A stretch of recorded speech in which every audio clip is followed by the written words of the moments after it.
acho que a primeira coisa que gera confusão é que nós somos doutrinados desde pequeno, nesses últimos 100 anos, a fazer a nossa vida, a nossa identidade virar a nossa profissão. Eu já fui atendente de call center, já fui instrutor de treinamento, já fui especialista em RH, já fui supervisor de operações, coordenador, já fui promotor, já fui muita coisa. Estou empresário, né? Sou investidor também, sou escritor. E o que eu sou de verdade é a imagem e semelhança do Criador, né? Sem religiosidade, mas esse é o que eu sou, isso é imutável. Agora, as profissões eu vou crescendo, vou pegando códigos, pegando moldes e fazendo a minha família prosperar com isso, as pessoas que andam comigo, não só os alunos, mas os seguidores também. Eu comecei a trabalhar de carteira assinada com 16 anos, mas eu lembro muito bem que a virada aconteceu quando eu estava querendo ser um jurista, estudando direito. Eu era instrutor de treinamento da Brasil Telecom e um dia eu resolvi empreender, fazendo 3 coisas ao mesmo tempo, estudando, trabalhando e empreendendo. E eu lembro que no meu primeiro empreendimento eu ganhei o equivalente a todos os anos trabalhando ali na Brasil Telecom. E aquilo mexeu muito comigo, né? Fiquei quase 8 anos lá, o final da história da Brasil Telecom é esse, mas o empreendedorismo me deixou abalado. Não abalado por causa de dinheiro, mas por causa da energia. O tanto de energia que eu empreguei e o quanto eu tive de retorno, aquilo mexeu muito comigo, né? O que a gente chama hoje de ROI, que no português significa o retorno sobre o investimento. E ali eu deixei de lado o sonho de ser um delegado federal. Eu deixei um sonho também de ser o presidente da Brasil Telecom. Logo depois desse episódio, alguns anos depois, eu me tornei o executivo mais novo daquele grupo. Concorri em vaga com 50 pessoas e tinha gente que tinha 26 anos de casa e eu tinha 22 anos de empresa logo depois desse episódio. Mas o empreendedorismo, ele mexeu muito comigo. Dessa liberdade geográfica, dessa liberdade de tempo, liberdade financeira, as liberdades, né? Então, desde então, eu não consegui mais ser o mesmo. Falei, pra que eu vou ficar numa carreira dentro de uma empresa onde tem um limite? Por que eu vou estudar direito, sendo que a carreira também tem um limite? E aí eu fui para aquilo que hoje eu chamo, depois a gente pode explanar melhor, o universo da empresarização. Quando eu entrei nisso, cara, eu abri 1, 2, 10, 15, 20, né? Nosso conglomerado hoje tem mais de 20 empresas. O que é ser uma pessoa normal? Essa é a pessoa que responde à configuração, né? Desse século, desse tempo, né? Principalmente de marxismo cultural. Eu sou escritor também e um dos livros que eu escrevi foi A Destruição do Marxismo Cultural, com um juiz, com um advogado, com uma jornalista e um médico também. E a questão do marxismo, ele está enraizado, né? A gente foi programado, não foi para dar certo, a gente foi programado para ser só trabalhador e reclamar, trabalhar e murmurar. Então, existe possibilidade sim da gente romper isso. E uma pessoa normal, ela tem um problema.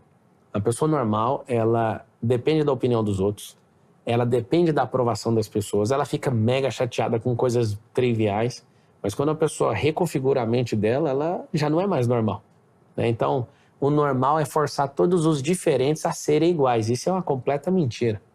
A gente está com essa desarmonia na nação porque estão forçando há décadas, né, desde 1920, começando lá na Alemanha, né, com a Escola de Frankfurt, a gente vem fazendo o quê? Fazendo as pessoas se aceitarem como iguais.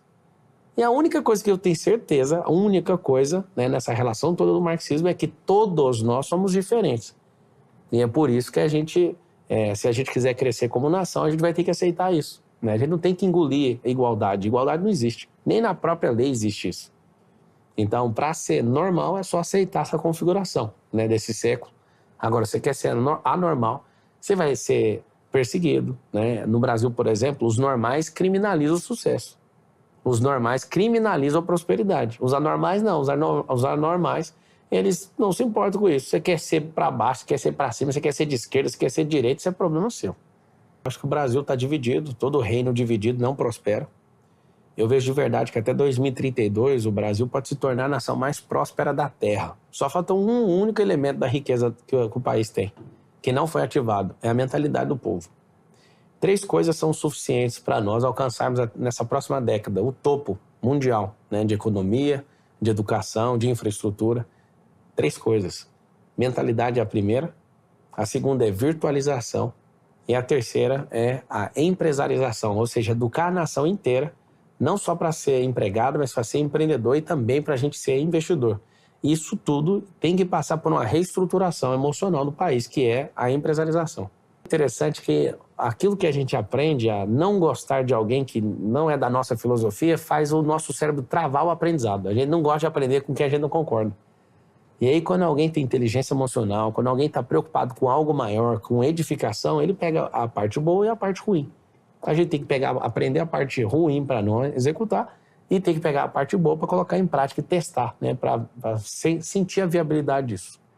O comunismo é um lugar onde tem vaga para todo mundo. Tem 7,8 bilhões de vagas no mundo para o comunismo. Lá você não precisa ter nada, lá você não precisa ter sua identidade, lá você precisa colocar um rótulo de igualdade, você é igual aos outros. Aí você aceita. Existe o capitalismo, não tem vaga para todo mundo. O mais interessante é que o capitalismo não tem vaga para mais de 2% da terra, e ele já está lotado lá. Engraçado que no Brasil tem a maior inversão social do mundo. Nós somos um país sociocapitalista. E aí o que acontece? Não tem vaga para todo mundo. E lá não vale a igualdade, nem a diferença. Lá vale a posse no capitalismo. O governalismo é o seguinte. O governalismo é um sistema superior, que fica acima desses dois, onde vale duas coisas, sua identidade e o seu propósito. E o mais interessante é que no comunismo, a pessoa que defende isso está dando ordem lá do capitalismo. Eu não conheço nenhum líder comunista que é comunista. Todos os líderes comunistas são capitalistas. E o mais interessante é que quem entendeu a regra do jogo capitalista, ele não gosta de estimular as pessoas a crescerem. Então o que eles fazem? Eles patrocinam o próprio comunismo. Quem é líder selvagem do capitalismo é assim. Então você quer que acabe com um com o outro? Não tem como acabar. Qual que é o propósito do Brasil como nação? Ninguém sabe responder isso. Por exemplo, você poderia responder isso para mim? Qual que é o propósito do Brasil como nação? É pelo que ela tem. Você vê a formação. Você vê a formação química desse país, você vê toda a formação. A gente é de fato o país mais rico do mundo. Eu posso falar assim, ó, simples. O maior espelho d'água potável do mundo é nosso. A maior floresta do mundo é nossa. Aqui não tem intempéries. Aqui não tem geleira, aqui não tem terremoto, aqui não tem tempestade. Tempestade tem, não tem geleira. Pensa num lugar que tem a maior cobertura solar, que você pode produzir energia, vento em abundância. Aqui é uma terra de verdade. Eu não falei de minério ainda. Eu não falei, ó, tô falando da riqueza solar, tô falando da riqueza atmosférica, tô falando da riqueza do solo, a riqueza do subsolo. A gente é o país mais rico da terra. Só tem um detalhe, quem administra a riqueza tem mentalidade de pobre. E pobreza não é status social. Pobreza, a raiz da palavra significa improdutividade. Então o que é o governalismo? É cada um assumir o protagonismo. Se todo o poder emana do povo, o comunismo não tem poder. O capitalismo é para poucos. Então é uma balela o que a Constituição Federal fala. Aquilo que está registrado lá na ata da União, lá do dia 5 de outubro de 88, que é a Constituição Federal, com seus 250 artigos, tem um problema. Lá está escrito assim, todo o poder emana do povo. É mentira.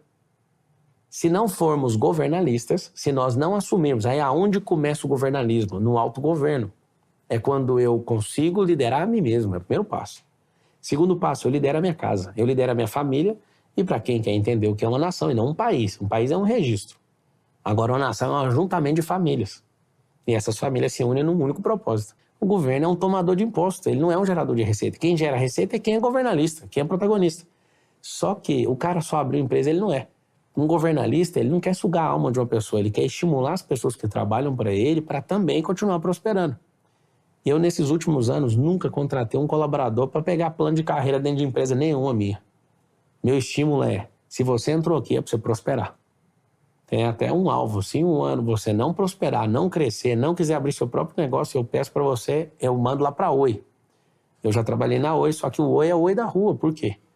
Eu falo nesse tom de brincadeira, mas todos entram lá com o mesmo propósito. É para vocês modelarem esse modelo de gestão e crescerem. Mas o que eu quero que você entenda é o seguinte, o governalismo, quando a pessoa ela começa a governar a si mesma, a sua casa, a sua comunidade, seus negócios, não tem necessidade de depender do governo. Então os governalistas eles não são dependentes e também não precisam ser independentes, eles são interdependentes. São mini nações interdependentes e a gente aprende uns com os outros a crescer. O que a gente faz com isso? A gente descobre que, de fato, existe um vestido de retalho no tal do governo federal, estadual, e ninguém mora nisso. Isso é um pacto imaginativo, isso é da realidade imaginativa. É um pacto que a gente tira, né, a gente aceita, E esses caras, por exemplo, eles pegam parte do nosso imposto, mas na verdade quem governa o país é quem produz. Tem gente que produz com a força de trabalho, 100 milhões de brasileiros são fichados em carteira de trabalho e os 19 milhões de empresas estão atuando, os 5 milhões de investidores. Essas pessoas são os governalistas, só que eles não são plenamente nisso. E aí, para você entender melhor o governalismo, ele tem 12 perfis. Porque a pessoa que está no 12º perfil, ele não vai para primeiro. Primeiro é governante. O que eu quero de verdade como brasileiro é libertar a mentalidade do nosso povo. Nosso povo é escravo. A gente ficou de 1530 a 1822 sendo colonizado por Portugal. Alguém pergunta para mim, mas qualquer um pode ser governalista? Desde que você deixe de ser qualquer um, você pode. Porque o princípio do governalismo é você entender quem você é, sobre autoimagem. Se você olhar na criação, independente de religião, nós não somos filhos de macacos. Nós não somos filhos de koala. Tem gente até hoje acreditando e pregando isso em escola, né? Ensino sério, tem gente que fala, não, nós viemos do primo, do ancestral, por causa de um polegar e por conta do polegar opositor e do movimento de pinça. Aí você olha pro koala. Eu falo para todo mundo que acredita nessas teorias que tem você pode escolher 3 paternidades. A de Deus, a do macaco, ou primo ancestral, que você quiser chamar, ou do koala. Então o que acontece? Você pode ser um preguiçosão, você pode ser um macaco que é um comédia na vida, ou você pode ser um governante, que é filho de quem? De quem é o criador de verdade, independente de religião. Então a gente precisa de mudar nossa mentalidade para prosperar o seguinte, não se prospera no passado e também não se prospera no futuro, só se prospera agora. O tempo que você gastou em plantar uma semente, que você deixou de plantar uma semente, você ficou mexendo na livraria do passado. Em gastar só 10% da nossa vida no passado para a gente não incorrer nos mesmos erros.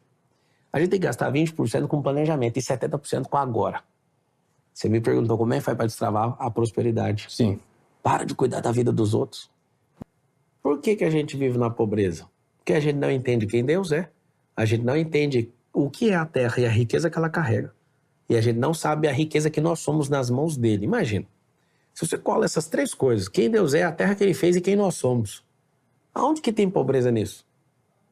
A pobreza está na maldade do homem, na desgovernança do homem. Do homem não saber que ele é filho e que ele é governante sobre a terra. Lá em Provérbios, que foi escrito há 3.000 anos atrás pelo G de Dias, que é conhecido como Salomão, lá está escrito o seguinte, que a alma generosa prosperará. O que impede a pessoa de não prosperar? Não ser generoso, primeira coisa. Aí a pessoa fala, mas eu sou generoso. Generoso não é ter dó. Generoso é quem é compassivo, quem tem compaixão. Segunda coisa para a pessoa prosperar, ela tem que entender que existe a lei da semeadura e da colheita, então ela precisa de plantar. E se você ouvir essas 3 coisas aqui, ó, que é uma das coisas que eu mais gosto de ensinar, porque depois que eu descobri isso ficou muito simples. A sabedoria, a prosperidade e a riqueza. Sabedoria é semente, prosperidade não é dinheiro, é crescer. E a riqueza é o fruto. Cara, se você buscar em primeiro lugar a sabedoria e plantar ela, é a semente. Semente é sêmen. E no latim, sêmen significa semente. Então a gente tem o sêmen humano, tem a semente, que é do solo, e tem a ideia, que é a almática. Olha que coisa. Essas 3 coisas, se você plantar elas, você vai para o caminho mais poderoso, que é o prosperar, o romper, o crescer. Se você entrar nessa rota, ninguém te segura. Você vai colher uma coisa chamada fruto. A mulher colhe o fruto no útero. Um cérebro, quando conecta com o outro, colhe um fruto da ideia chamada ação. E quando você planta num solo, volta uma semente, cara, de manga, um caroço. Volta uma mangueira com mais de 500 mangas. Isso é impressionante. No design criativo do Deus vivo, ele fez tudo pra gente ser rico. Só que ninguém quer. É mais fácil eu, que não tenho uma mangueira cheia de manga, falar mal de quem tá colhendo. Tá vendo? Olha isso. Eu já fui assim. Eu já fui uma pessoa completamente derrotada, murmurenta, reclamona e que culpava e criminalizava as pessoas. Então, quando eu vejo alguém que está muito embaixo daquilo que eu vivo hoje, e eu vejo a pessoa me criticando, hoje eu tenho compaixão. Eu falo, eu sei o que é viver desse jeito. Sabe o que eu queria de verdade, olhando nos seus olhos? Que o país acreditasse no que eu estou falando, porque não é uma crença, é um fato. Só que ninguém vive o fato se não acreditar. Nós, o povo brasileiro, somos enganados por politiqueiros e gente baixa que vai trocando de energia. O que vocês chamam aí de teatro das tesouras.